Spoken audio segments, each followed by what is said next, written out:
जो इस वक्त बॉडी लैंग्वेज है, आपको लगता है कि मुज़ाकरात जो हैं वो बाजी ले सकते हैं?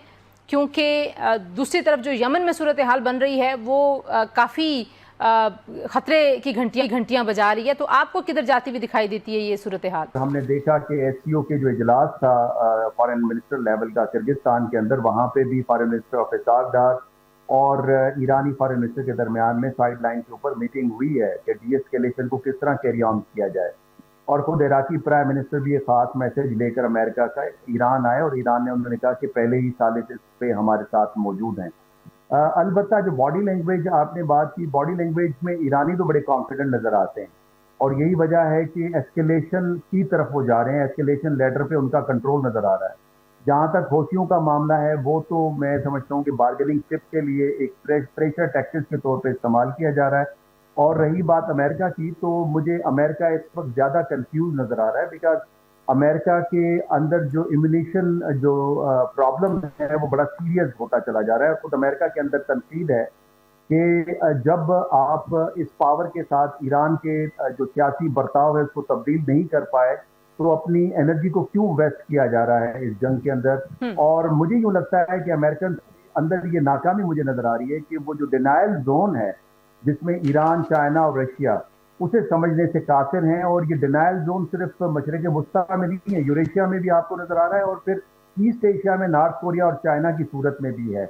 अमेरिका को ये समझना होगा कि मल्टी सिविलाइजेशनल वर्ल्ड के अंदर वो अभी वाहिद ताकत नहीं रहा और ईरान को भी ये समझना होगा कि पॉलिसी ऑफ कंपार्टमेंटलाइजेशन लेके उसे चलनी है, जहां पे अमेरिका को अलग थलग रखे रीजनल कंट्रीज के मुकाबले में।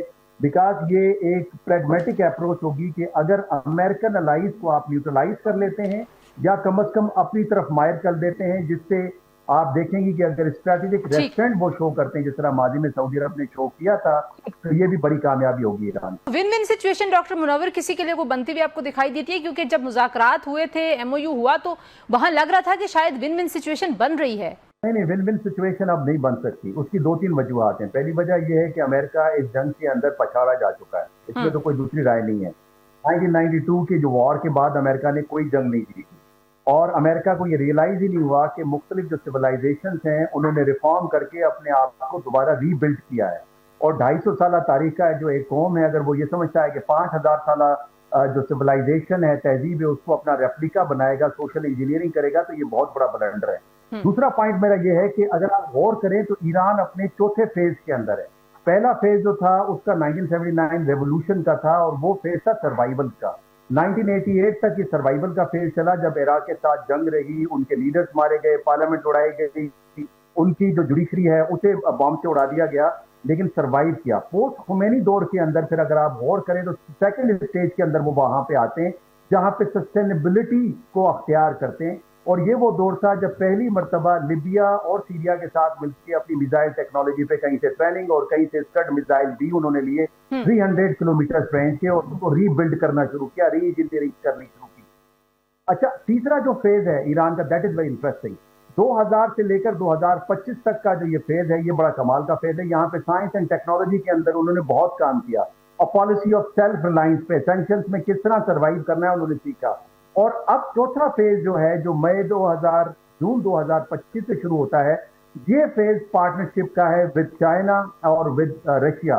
और इसको मैं कह रहा हूँ डिनायल जोन एक बन गया है जहां पे अमेरिका को चैलेंज है। और आखिरी पॉइंट ये है कि अमेरिका को ये समझना होगा कि जिस तरह वियतनाम में ये प्रॉब्लम फ्रांस का था, अमेरिका का नहीं था और जंग में फंस गया और फ्रांस साइड में खड़े होकर तमाशा देख रहा था, आज ये मसला ईरान और इजराइल का था। इजराइल अमेरिका को झोंक के साइड पे खड़ा हो गया है और तवानाई अमेरिका की यहाँ पे जाया हो रही है चौथे फेज के अंदर। ये फेज है पार्टनरशिप का, तो जाहिर बात है एक कुछ गलत फहमियां थी। हमने देखा कि ईरान और सऊदी अरब एक दूसरे के करीब आए, तो आपको लगता है कि जो खलीजी ममालिक में रियलाइजेशन है, जैसे डॉक्टर नदील ने कहा कि अमेरिका हमें प्रोटेक्ट नहीं कर सकता, हमें तहफ़्फ़ुज़ फराहम नहीं कर सकता, उसके बाद ये पार्टनरशिप रीजनल कंट्रीज में ज़्यादा डेवलप होगी, मजीद आगे बढ़ेगी? लास्ट कमेंट इस पे।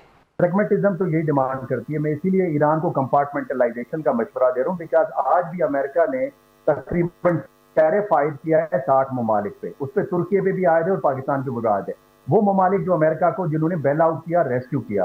तो ये टाइम है ईरान के पास कि वो एक तरफ अमेरिका बेवकूफियां और अहमद ताना किस्म की पॉलिसीज को लेके चल रहा है, तो आप इन ममालिक को साथ लेके चलें। जिस तरह डेमोक्रेट्स में ओबामा ये समझते थे कि जो मुखालिफ नेशंस हैं उनको कम से कम न्यूट्रलाइज किस तरह किया जा सकता है, और वो रूम मौजूद है।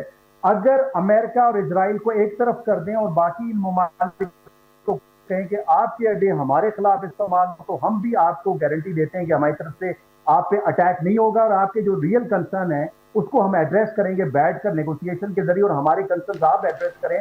तो मेरा ख्याल ये बड़ा प्रैग्मेटिक और आइडियल सिचुएशन होगी ईरान के लिए, और ये बिल्कुल पॉसिबल है पाकिस्तान के थ्रू, कतर के थ्रू, इजिप्ट के थ्रू और तुर्की के थ्रू।